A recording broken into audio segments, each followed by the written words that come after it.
Assalamualaikum warahmatullahi wabarakatuh. Selamat siang. Perkenalkan, saya Novita Sari dan berserta rekan-rekan saya.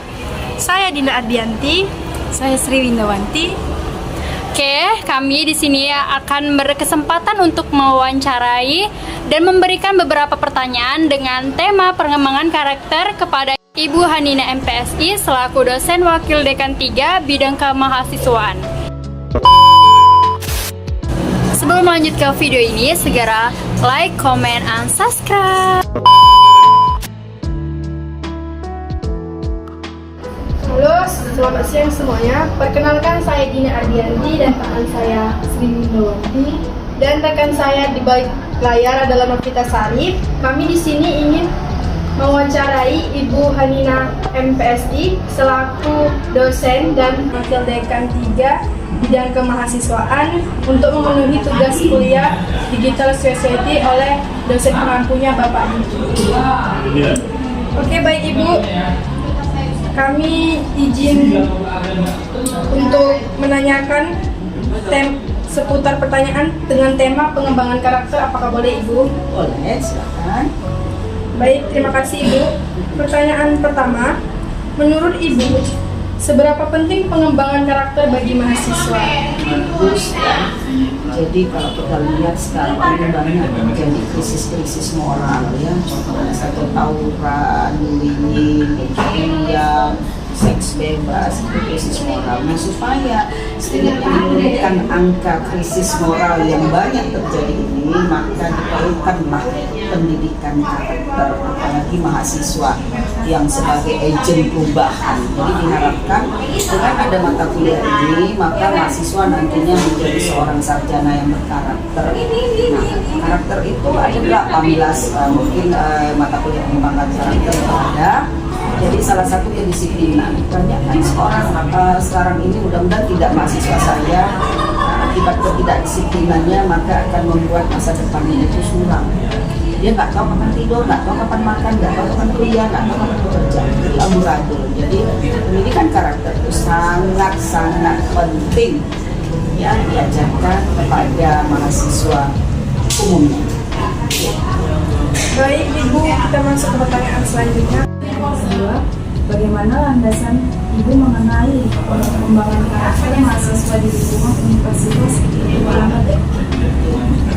Ibu alhamdulillah sudah 17 tahun mengajar di sini. Dulu awalnya mahasiswa itu tidak ada ketetapan pakaian dalam kuliah. Jadi dulu ada yang pakai jeans ya dulu ya, pakai jeans ketat, tapi sejak tahun 2010-11 ya itu sudah mulai ditetapkan sampai ada poster di depan itu pakaian seorang mahasiswa FK. Jadi kalau ibu lihat makin kesininya makin bagus gitu, makin tertib gitu. Karena apa?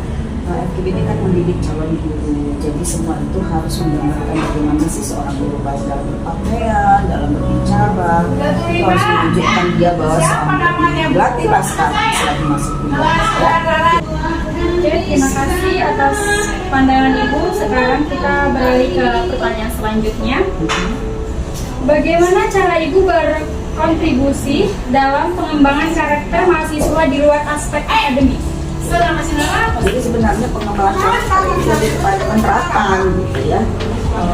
Kita di sini ada dosen pengembangan karakter kalau di masalah dan dan basic mereka berbeda. Ada yang basic matematika, ada basic yang bimbingan konseling, ada basic bahasa Inggris, ada basicnya psikologi. Nggak sama kan? Tapi ada FKIP yang membuatnya harus sama. Jadi saya lebih kepada penerapan contoh. Kalau orang itu kan perilaku terjadi karena adanya contoh, ada model. Jadi langsung aja kita modeli, langsung aja kita contohkan. Misalnya saya orangnya suka gitu ya, kalau ada sampah, nah memang tak sampah. Dia terlatih. Kalau ada sampah yang terletaknya pada tempatnya dia tutup.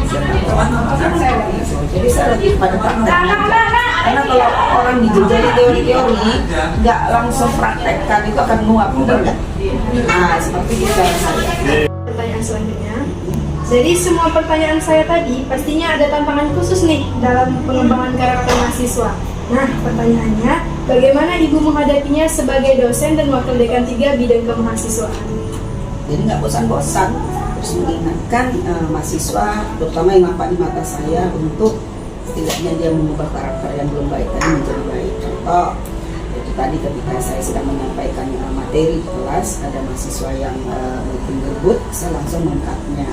Nah, seperti itu cara saya supaya pendidikan karakter itu setidaknya langsung terimplikasi, langsung dapat gitu bentuk contohnya. Itu salah satu upaya saya. Baik, terima kasih Ibu. Jawaban Ibu memberikan kami wawasan yang berharga. Kita akan masuk ke pertanyaan selanjutnya yang akan dibawakan oleh teman saya.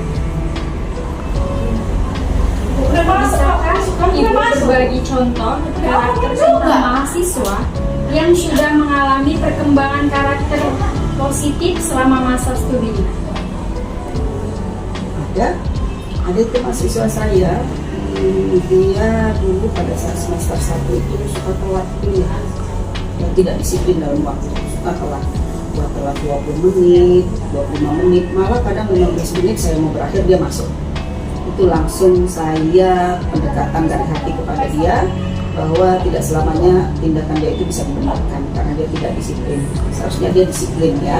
Kemudian saya dari orang tuanya, saya bilang, Ibu kenapa anak Ibu tuh kok suka telat ke kampusnya? Apakah jauh jarak rumahnya? Ibu jauh gitu. Saya tanya si mahasiswa, jauh Bu rumah saya, makanya suka telat. Ternyata ibu bilang nggak jauh gitu. Rumah kami dekat Bu. Jadi kenapa bisa telat? Dari situlah ketahuan bahwa si anak ini suka tidur larut malam, sehingga susah bangun paginya gitu. Jadi bangun segala macam pun nggak bangun. Jadi apa yang disampaikan ibunya langsung saya tanya sama si mahasiswanya, bahwa sebenarnya rumah kamu nggak jauh dari kampus ke rumah. Jadi kamu buat alasan, nanti kamu sendiri yang rugi dengan cara suka terlambat seperti itu, dianggap tidak disiplin. Bisa jadi nilai kamu berpengaruh karena dianggap tidak hadir. Kok udah lewat sampai setengah jam kan dianggap tidak hadir. Seperti itu. Akhirnya alhamdulillah pas pertemuan kelima anak itu udah sampai sekarang dia sudah bisa mengatur dirinya. Tapi tentu ibu pantau terus dengan cara sekali-sekali ibu tanya sama kawannya di kelas, si A udah datang belum gitu kan? Udah Bu. Nah, coba dia video kan akan seperti itu Ibu. Ya. Terima kasih Bu atas jawaban yang diberikan kepada kami yang sangat informatif dan bermanfaat dari kami semuanya, khususnya nonton video ini. Sebelumnya saya tutup sesi wawancara ini. Adakah kesempatan 2 kata pesan yang ingin Ibu sampaikan kepada kami atau kepada para penonton video ini? Jadi pembentukan karakter ini diawali dari pengetahuan. Kita suka baca, suka dengar, suka lihat pengalaman dari orang-orang. Sudah dapat kita pengetahuan dan senang hati kita melakukannya, maka akan jadi kebiasaan, maka terbentuk karakter. Kalau kita hanya mendengar pengetahuan, kita nggak suka melakukannya, maka itu nggak maksimal. Karena apa? Ketika ada orang yang ngasih tahu itu aja kita berkarakter baik. Tapi kalau nggak ada, kita lakukan yang nggak baik. Jadi senang hati, kita ikhlas, kita rela untuk mengubah dari yang belum baik menjadi baik, maka jadi karakter yang baik. Itu aja pesannya. Lebih dari berapa kata itu ya.